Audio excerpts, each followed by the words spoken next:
ये जब ऑफिस में आए तो मुझसे कहा कि आपका एनजीओ तो बहुत अच्छा लगता है, मैं इसके बारे में कुछ जानना चाहूँगा। तो मैंने उनसे कहा कि चलिए आप मेरे साथ, बहुत से लोग हमारी लाइब्रेरी में जमा हैं, सबके सामने मैं आपको हमारी कहानी सुनाऊंगी। हमारा cancer aid and research foundation, जिसे हम काफ कहते हैं, ये सन 2000 में शुरू हुआ। घर से शुरू हुआ और 17,500 के मामूली कलील सरमाए से शुरू हुआ।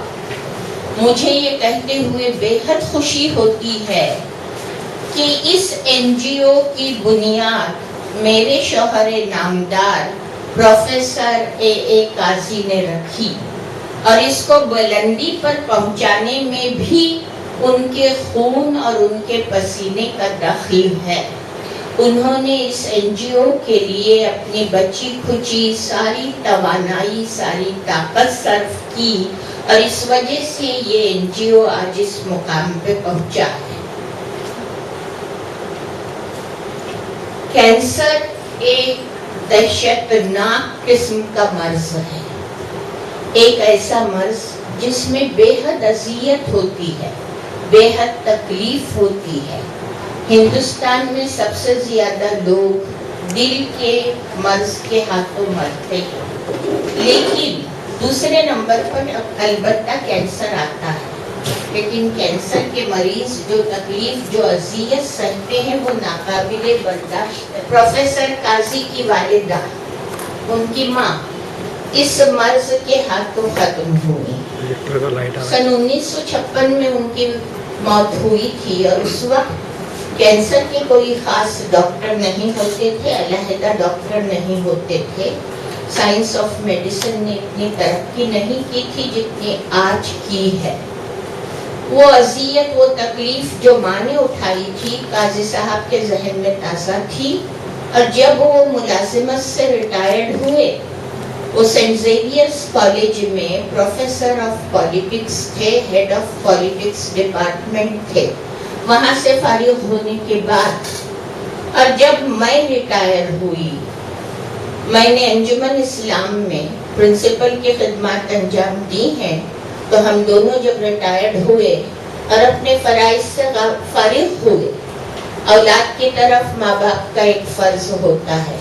जब हमने अपने तीनों बेटों को तालीम से आरास्ता किया, उनकी शादी की, उनको मुलाजिमत पर सरफराज किया, तो फिर हम आज़ाद हो गए उनकी तरफ से। हमारे पास वक्त था, जज्बा था और हमने सोचा कि अपनी वालिदा की याद में हम एक कैंसर का इदारा शुरू करें और इस तरह इस इदारे की इब्तिदा हुई। हमारे इदारे की बुनियाद है, यही है इबादत, यही दीनो ईमान, यही है इबादत, यही दीनो ईमान के काम आए इंसान के इंसान। तो इंसानियत के काम आने के गर्ज से हमने इस इदारे की बुनियाद रखी, खुलूस से दिल से हमने काम किया, तो हमारा इदारा दिन ब दिन तरक्की करता गया। असली में लोगों ने हमारा साथ दिया। हम अकेले ही चले थे जानिबे मंजिल मगर, हम अकेले ही चले थे जानिबे मंजिल मगर, लोग साथ आते गए और कारवां बनता गया। जैसे मैंने बताया, हमने घर से इब्तिदा की थी, फिर उसके बाद हमें यहाँ इस स्कूल में, बीएमसी के स्कूल में एक कमरा मिला और हम घर से उस एक कमरे में मुंतकिल हुए।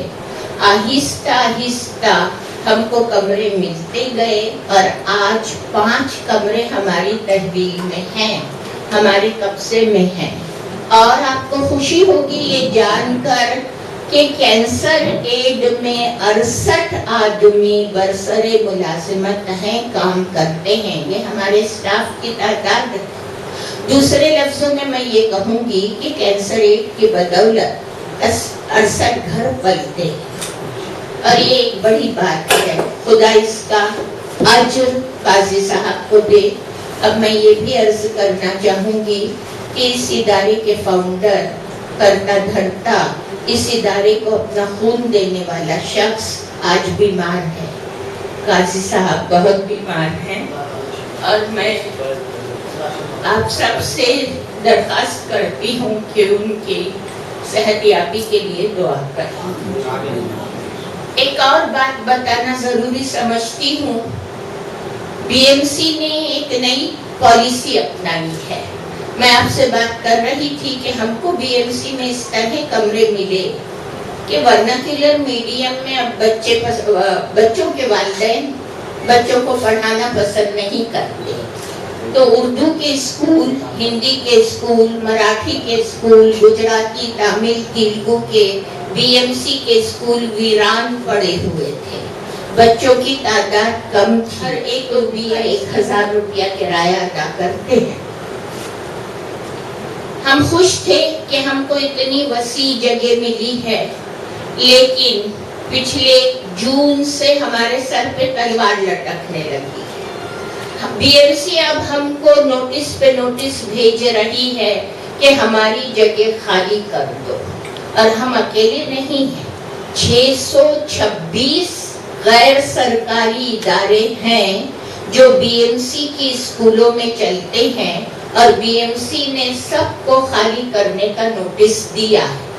वो इसलिए दिया है कि स्टेट गवर्नमेंट की ये पॉलिसी है और स्कीम है कि वो प्री प्राइमरी से इंग्लिश मीडियम शुरू करना चाहते हैं। अब हमारे लिए सवाल है कि जाएं तो जाएं कहाँ। अब ये हम यहाँ 5000 किराया अदा करते हैं, इतनी बड़ी जगह इस्तेमाल करते हैं। अब आप बताइए, क्या इतनी बड़ी जगह बाहर हमको 5000 में मिल सकती है? अगर हमने 5000 की जगह 50,000 किराया दिया तो इसका असर हमारे मरीजों पर पड़ेगा, जिनकी हम खिदमत करते हैं, जिनको हम मुआवजा देते हैं। हम उनको कम दे पाएंगे, हमारे पास इतना रुपया नहीं रहेगा। ये एक बहुत बुरी खबर है, लेकिन इस बुरी खबर के साथ लपटी हुई एक अच्छी खबर भी है जो मैं आपको सुनाना चाहूंगी। वो ये है कि जैसा मैंने अभी अर्ज किया कि 626 एनजीओस हैं जो बीएमसी के स्कूलों में काम कर रहे हैं। अखबारात में ये खबर आई, बॉम्बे मिरर में ये छपा, और एडिशनल कमिश्नर बीएमसी के अड़तानी साहब ने वाज़ेह तौर पर बॉम्बे मिरर में ये बयान दिया कि 626 एनजीओज में सिर्फ 3 एनजीओ ऐसे हैं जिनका काम तसल्ली बख्श है, बहुत अच्छा है, काबिल तारीफ है, और उन 3 में हम शामिल हैं।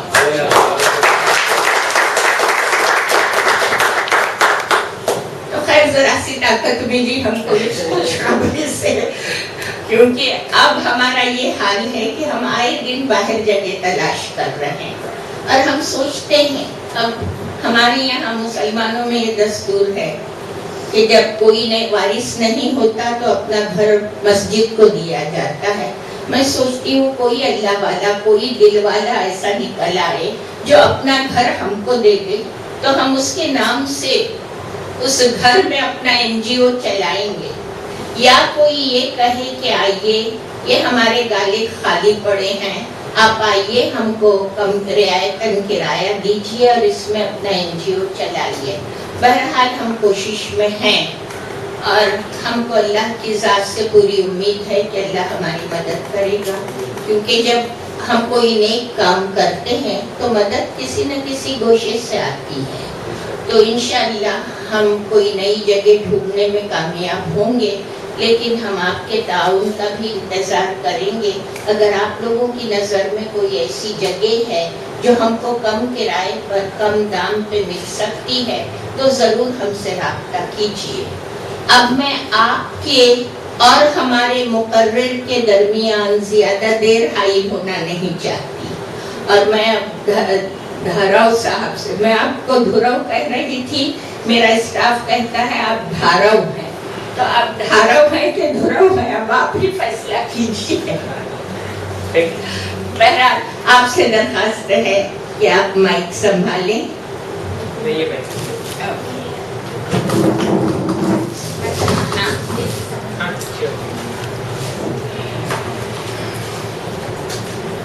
इससे पहले कि हमारे फाजिल मुकर्रिर अपनी तकरीर शुरू करें, मैं उनके खिदमत में काफ की जानिब से गुलदस्ता-ए अकीदत पेश करती हूँ।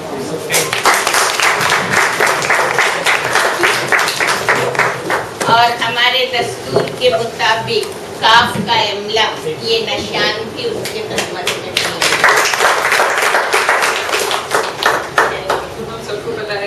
दारू बुरा है, तंबाकू फिर भी लोग खाते हैं, पॉपुलर है, पॉपुलर ही नहीं मतलब इट्स द इन थिंग। क्यों? जब सबको पता है it is bad, it is harmful, medical text books call it a form of slow poisoning, खुद को सुसाइड करने का एक तरीका है, इस तरह से मेडिकल टेक्स्ट बुक्स में लिखते हैं, फिर भी लोग लेते हैं। क्यों? क्या लगता है?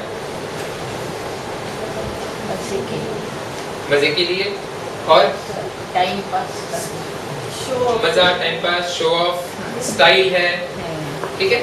बट पता है ना लोगों को, मतलब अभी इससे कैंसर हो सकता है। मुझे बोलो एक 5th स्टैंडर्ड के बच्चे को पूछो तंबाकू से क्या होता है, वो बोलेगा तंबाकू से कैंसर होता है। बोलेगा कि नहीं बोलेगा? सबको पता है, फिर भी लोग लेते हैं। क्यों? मजा के लिए। पर कैंसर क्यों करेगा ना खुद का? क्या लगता है? हाँ, एक बार शुरू करता है, फिर पता होता है छोड़ना है, बट जमता नहीं। तो ये एक बात होगी। शुरू क्यों करते हैं? लत है जो लग जाती है। राइट। शुरू क्यों करते हैं? एक बार फंस गए, सही बात है, छोड़ना होता है, जमता नहीं। शुरू क्यों करते हैं? मैं ये इसलिए कह रहा हूँ कि मेरा ये लेक्चर क्यों, तो मैं ये कहना चाहता हूँ, आप सब जानते हो कि तंबाकू से कैंसर होता है, पर फिर भी लोग लेते हैं। तो हम लोगों को क्या क्या बोल सकते हैं ताकि वो तंबाकू या दारू शुरू ना करें, is my focus of the lecture. My focus is not तंबाकू से कितने कैंसर होते हैं, मैं कैंसर के अलावा चीजें बोलने वाला हूँ। बट अगर ये सब चीजें बोल के लोग तंबाकू बंद करते हैं तो फिर शायद कैंसर भी रुकेगा। बराबर है? लोगों को जो ऑलरेडी पता है वो बोलने के बजाय we should be focusing on what they don't know. बराबर? राइट। सबको कैसे तुम क्या कर रही हो? ठीक है, ओके, एक मिनट। सो नेक्स्ट, सो मेरा मानना है कि लोगों को पता है कि बुरा है, बट कितना बुरा है पता नहीं। उदाहरण के तौर पे हम सबको पता है कि ज्यादा तेल खाना नहीं चाहिए, फिर भी हम खाते हैं क्योंकि वो हमें लगता है कुछ मात्रा में ठीक है, कुछ मात्रा में नहीं है। तो इट्स अ ग्रे जोन।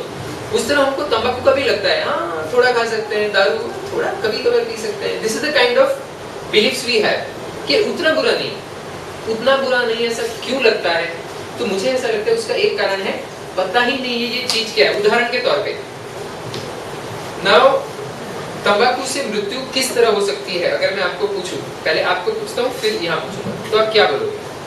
तंबाकू से मृत्यु हो सकती है? हो सकती है। किस तरह? कैंसर एक, और कुछ? टीबी हो सकता है। Very good. और कुछ?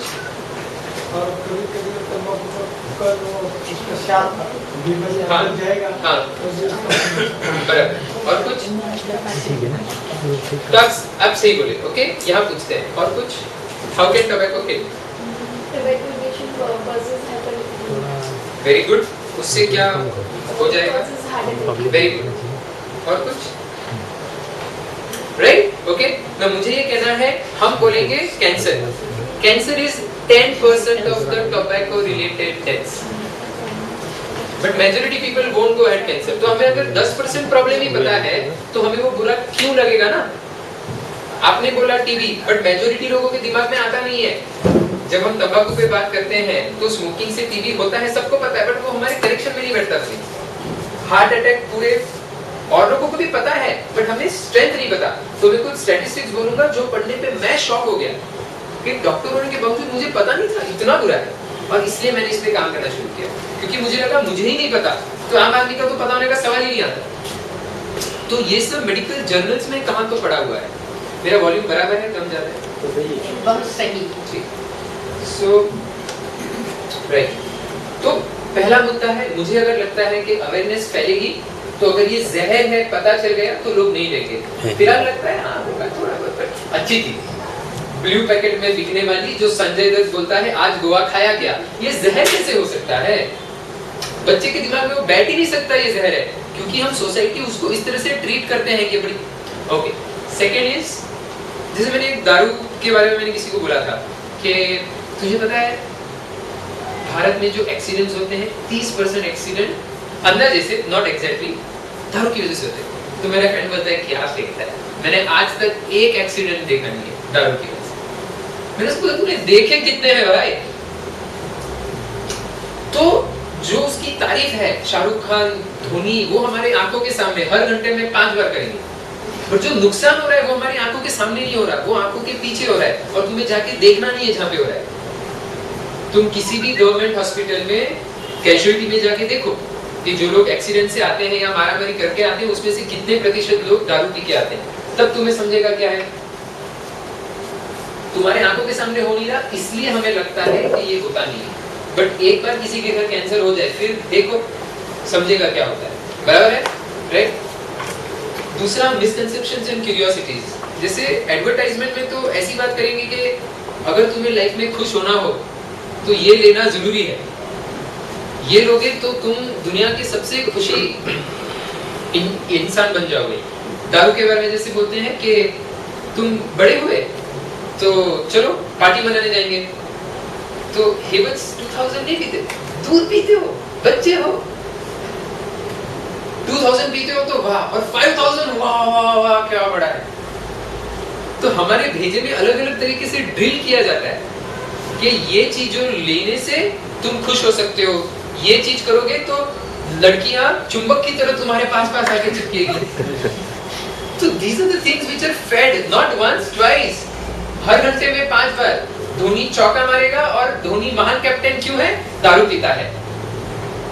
ये अगर तुम्हारे भेजे में बार बार डालेंगे तो अनजाने जाने में हम ये मानने लगते हैं कि स्मार्ट बनना है तो दारू पीना पड़ता है, स्मार्ट बनना है तो स्मोक करना पड़ता है, और ये मिसकंसेप्शंस हमारे भेजे में वो लोग डालते हैं। नेक्स्ट पीयर प्रेशर, जैसे फ्रेंड्स फोर्स करते हैं दोस्त नहीं क्या मेरा वगैरह। पीयर प्रेशर के बारे में बाद में बात करेंगे, बट दैट्स आधे लोग पीयर प्रेशर की वजह से शुरू करते हैं।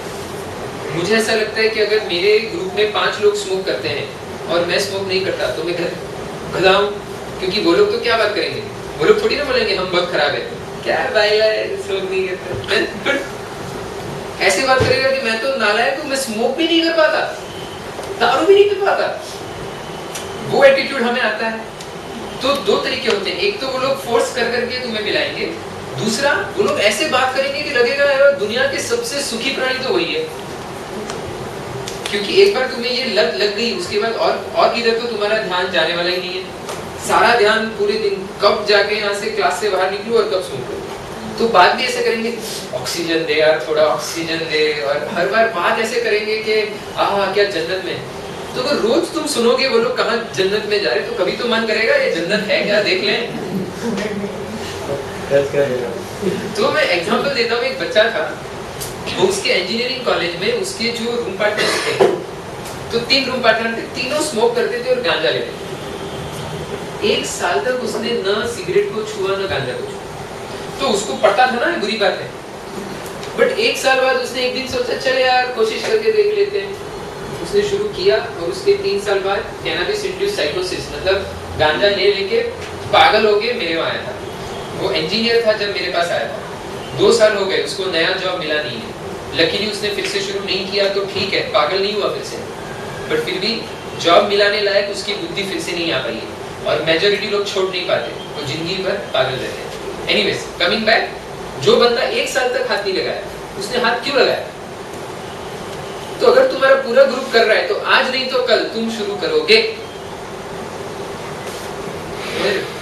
ठीक है। नेव बिलीव, जैसे हाँ मैं तो कंट्रोल वाला बंदा हूं, मैं वीक थोड़ी ना हूं, I am confident with good self control, मैं पागल नहीं हूं, तो मैं तो 1-2 साल एंजॉय कर लूंगा फिर छोड़ दूंगा। इस तरह के बिलीफ सब बच्चों के होते हैं, राइट। फिर एक है कि जो लोग के पेरेंट्स को एडिक्शन है या जिंदगी में कोई तनाव है, वो लोग ही सिर्फ डिपेंडेंट होते हैं, बाकी सारे कंट्रोल में पीते, क्योंकि वो देखते हैं ना डॉक्टर्स, इंजीनियर्स, टीचर्स पीते हैं, सब करते हैं, तो अगर ये बुरा है तो ये लोग क्यों करते हैं, और अगर ये लोग करते हैं तो बुरा हो नहीं सकता। इस तरह के ओपिनियंस बनने लगते हैं। जैसे जैसे सोसाइटी में रेयर है तब तक ठीक है, बट एक बार so called respected people लेना शुरू कर देते हैं, then exponentially it starts growing. फिर बच्चे लोग समझ नहीं पाते इसमें सही क्या है गलत क्या है, right? तो I'm gonna counter these points. और जैसे आप सबने बोला कि एक बार शुरू कर दिया फिर समझता है पर छोड़ नहीं पाते. So let us try and answer these points एक एक करके. सबसे पहला मैंने बोला next. Okay. तो मैं ये लेक्चर क्यों देता हूँ जाके कि अगर महेंद्र सिंह धोनी बोले कि मैं महान कप्तान हूँ क्योंकि मैं दारू पीता हूँ, अगर शाहरुख खान बोले कि मैं एक महान अभिनेता हूँ, मैं सक्सेसफुल हुआ हूँ क्योंकि मैं दारू पीता हूँ, अगर पूरी भारत क्रिकेट टीम सिर्फ दारू की वजह से यूनाइटेड है, और अगर मैं बोलूँ दारू बुरी चीज है तो लोग मुझे गधा बोलेंगे. तो सबसे पहले मुझे ये एस्टेब्लिश करने दो कि दारू क्यों बुरा है, तंबाकू क्यों बुरा है, और उसके बाद हम देखेंगे हम इसके बारे में क्या कर सकते हैं. ठीक है, मैं अंदाजे से 50 मिनट और बड़बड़ करने वाला हूँ. ठीक है, नेक्स्ट. बड़बड़ नहीं, आप बहुत अच्छा बोल रहे हैं, अच्छे टॉपिक पे बोल रहे हैं. So I was shocked कि जब मैंने पढ़ा कि भारत में होने वाले, ये चलता है क्या? सॉरी, ओह सॉरी, मुझे लगा वो ठीक करने गया. So जब मैंने पढ़ा कि हमारे आजू बाजू जो पुरुष लोगों में मृत्यु होते हैं उसमें से 15% तंबाकू की वजह से होते हैं, तो मैं थक रह गया. अरे पॉइंटर दो उनको. बुरा था हमें पता था, बट क्या आपको पता था कि अगर आपके मोहल्ले में 100 लोग मरते हैं तो उसमें से 15 लोग तंबाकू की वजह से मरते हैं? मुझे नहीं पता था. इतना बुरा है ऐसा मुझे तो नहीं पता था, डेफिनेटली नहीं पता था. सो मैं शॉक हो गया. सो मैं शॉक हो गया कि how does it cause so many deaths. तो जैसे, और सिर्फ भारत की बात नहीं है, ये दुनिया भर में है. दुनिया भर में ये सब चीजों का पता चल चुका है, और इसीलिए बाहर अगर आप जाओगे तो स्मोकिंग इज बैड. अगर आप स्मोक करते हो तो आज से 20 साल पहले डॉक्टर्स लोग लेक्चर लेते हुए स्मोक करते थे, उसको स्टेटस सिंबल मानते थे. बट आज की तारीख में अगर आप फॉरेन में हो और आप स्मोक करते हो मतलब आप खराब हो, आप बुद्धू हो. क्योंकि ये सब जो स्टडीज और प्रूफ आया है उस वजह से smoking is no longer cool, smoking is a stupid thing. आप बुद्धू हो अगर आप स्मोक करते हो. क्यों? सर्कमस्टेंस पे डिपेंड करके बोलूंगा. नहीं तो यूएसए में ऐसा लोग नहीं करते क्या? मेरा क्वेश्चन है थोड़ा डिफरेंट है. क्या? अच्छा, वो लोग स्मार्ट है, हम लोग बुद्धू हैं. नो ऐसे नहीं. उनका साइकोलॉजी, उनका सोचने का बेसिस थोड़ा सा ठीक, ये कारण नहीं है. ठीक, और कोई कारण? मतलब एक कारण इन्होंने नहीं कहा, मैं पहले इसका आंसर दूं फिर. ये कारण एक मिनट सुनता हूँ. ये कारण नहीं, कुछ और कारण बोलते हैं लोग कि वहाँ पे लोगों में पढ़ाई लिखाई ज्यादा है, यहाँ पे अशिक्षा है.